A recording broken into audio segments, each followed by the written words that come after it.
大家好，我係 Didi 啦，今次就會教大家點樣做一啲嘅方便即係練 notes 嘅紙啦。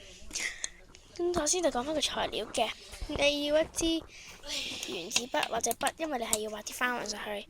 一張紙，隨你中意嘅顏色，膠剪同埋一個漿糊筆嘅。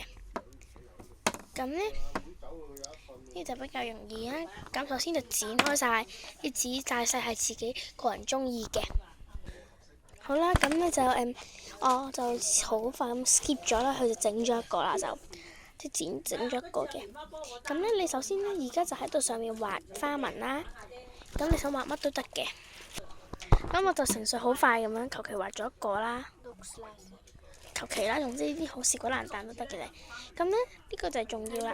你就喺後邊呢，黐少少嗰啲漿糊筆黐上去，黐少少就夠啦。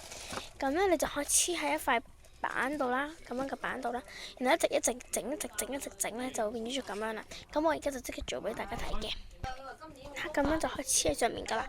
咁或者用翻就俾大家參考嘅我做嘅，係假人嘅。